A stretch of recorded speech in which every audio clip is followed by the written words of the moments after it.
पहिली टर्म ती आहे पी, त्याच्या आधी चिन्ह, दोन्हीला प्लस चिन्ह आहे, त्यामुळे तुमचा आन्सरचं चिन्ह येईल प्लस. आता कोएफिशियंट काहीच नाहीये, मग चिन्हाचा भागाकार झाला. आता व्हेरिएबलचा वरच्या एका पी ला खालचा एक पी कट झाला, म्हणजे वरती तुमचं क्वेश्चन राहिला पी. आलेला क्वेश्चन इथे लिहून घ्यायचं. आणि आता तुमचं जे डिवायझर आहे p+3, रफ वर्क मध्ये हे वर्क करतोय आपण. p+3 हे डिवायझर लिहून घेतलं आणि त्याला आलेल्या क्वेश्चननी पुन्हा मल्टिप्लाय करायचं. p into p. आता याचा पहिल्यांदा चिन्हांचा गुणाकार प्लस प्लस प्लस येईल, त्याच्या मागे कोएफिशियंट काही नाही म्हणजे 1 आहे, मग 1 इंटू 1 1च येतं आणि ते लिहायची गरज नाही म्हणून आपण इथं लिहित नाहीये. त्याच्यानंतर p इंटू p, जे व्हेरिएबल आहे दोन्ही सेम आहे, मग ते एक वेळेला लिहून घ्यायचं आणि त्याचं जे इंडायसेस आहे त्याचा जो घातांक आहे त्या दोन्हींची गुणाकार करत असताना बेरीज करायची. बघा आपण आधी इथं शिकलेलो आहोत, असं p इंटू p असं असेल, गुणाकार असेल तर त्यावेळेला ते व्हेरिएबल लिहून घेतो आणि त्याचे जे इंडायसेस आहे त्याची ऍडिशन करून आपण त्याच्या डोक्यावर लिहितो घातांकांची. तीच क्रिया इथं करायची आहे, हेच बेसिक आहे. मग तेच इथं केलं, पुन्हा इथं प्लस आणि इथं प्लस, उत्तराचं चिन्ह आलं प्लस. इथं 1 आहे आणि इथं 3 आहे, म्हणजे 3 1 जा 3, 3 1 3 आणि p इंटू नुसतं इथं एकटा p आहे, इथं p नाहीये, त्यामुळे तुमचं उत्तर येईल इथं p.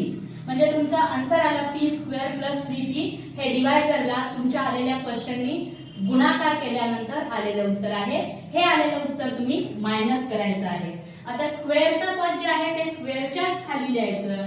त्यानंतर नुसता p, p चा एक घातांक असलेलं पद आहे, ते p चा एक घातांक असलेल्या पदाच्या खालीच लिहायचं. +3p आहे, आपण +3p लिहिलं आणि भागाकारामध्ये आपण वरच्या पदामधून खालचा पद वजा करतो म्हणून वजा चिन्ह दिलं. इथं आपली आलेली जी चिन्ह आहे त्याच्या अपोजिट चिन्ह म्हणजे चिन्ह अधिक आहे ती बदलून वजा केली. आता परत याची वजाबाकी करा. वरच्या p वर्ग मधून ह्याला प्लस चिन्ह आहे, ह्या p वर्गला वजा चिन्ह आहे. एकदम वरचं आणि एकदम खालचं चिन्ह विचारात घ्यायचं, मधली चिन्ह सोडून द्यायचे. मग हे +p² आणि -p² कट झाले, 0 राहिले. आता इथे बघा प्लस आणि मायनस आले, ते क्लोज करा. म्हणजे तुम्हाला ह्या दोन्ही टर्मची काय करायची आहे, वजाबाकी करायची आहे, कारण वजा चिन्ह शिल्लक राहत आहे. मग वजाबाकी करायची आहे तर 7 मधून 3 गेले, पहिली दुसरी वजाबाकी, 7 मधून 3 गेले, राहिले 4p. आणि ह्या दोन्ही मध्ये जी मोठी टर्म आहे, मोठी संख्या आहे, 7 मोठे का 3 मोठे, अर्थातच 7 मोठे. मग 7च्या मागे जे चिन्ह आहे ते देऊन टाका इथं, झाले. आणि आता -5 राहिलेले सगळ्या संख्या, सगळ्या टर्म्स आहेत तसे लिहून घ्या. पुन्हा जे आता आपण केलं तीच क्रिया रिपीट करायची. यातली फक्त पहिली टर्म विचारात घ्यायची, ती आहे +4p. हे +4 च्या जागी 4 आणि p आहे तर इंटू p. आणि डिवायझर मधली पण सुद्धा फर्स्ट टर्म घ्यायची, +p आहे तर हे प्लस आणि p. आता चिन्हांचा आधी भागाकार, नेहमी मी सांगते त्याप्रमाणे चिन्हांचा भागाकार तुमचा काय होईल, प्लसच होईल. आता कोएफिशियंट नाहीच आहे, इथं 1 आहे इथं 1 आहे, त्यामुळे 1च येणार, ते लिहायचं नाही. खाली 1 आहे, 1 नी 4 ला भागल्यावर भागाकार 4च येणार आहे, म्हणून इथं तुम्हाला 4 लिहावं लागेल. आणि व्हेरिएबल डिवायडेड बाय व्हेरिएबल, एका p ला हा एक p कट झाला, म्हणजे तुमचा क्वेश्चन झाला +4. लगेच इथं लिहून टाकायचं +4. हे तुमचा क्वेश्चनचा आन्सर तयार झाला. आता आपलं बाकी राहिलं रिमाइंडर, कारण तुम्हाला प्रश्न विचारलाय की सॉल्व करा आणि क्वेश्चन तर रिमाइंडर द्या. मग तुमचा क्वेश्चन तर तयार झाला. आता रिमाइंडर लिहिण्यासाठी काय करायचं, हा p आता विचारात घ्यायचा नाही, इकडे मात्र पूर्ण डिवायझर लिहून घ्यायचं. p+3 हे पूर्ण डिवायझर लिहून घ्यायचं आणि मल्टिप्लिकेशन करत असताना फक्त आता जो तुम्ही नवीन क्वेश्चन काढला इथं +4 तेवढाच विचारात घ्यायचा आणि त्याने इथं गुणायचं.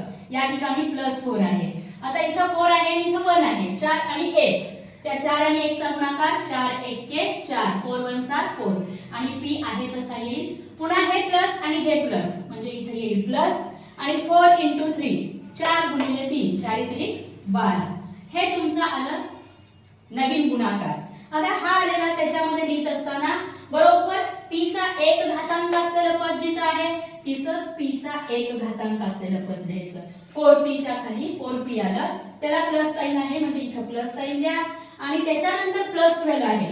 हा नुसती जी संख्या असते त्याला आपण कॉन्स्टंट म्हणतो तर कॉन्स्टंट जो आहे तो या -5 आहे त्याच्या खाली आपला +12 लिहून घ्यायचं आणि इथं मायनस साइन द्यायची आणि चिन्ह नेहमीसाठी बदलायची.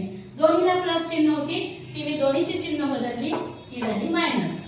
आता हे +4 आणि सगळ्यात वरचं चिन्ह आणि सगळ्यात खालचं चिन्ह +4p आणि -4p निघून गेले, रिमाइंडर राहिला 0.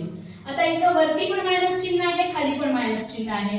दोन जे चिन्ह आपल्या गणित उदाहरणामध्ये आलेले आहेत ते दोन्ही चिन्ह क्लोज करा. झाका मायनस मायनस क्लोज केलं तर राहिलं प्लस.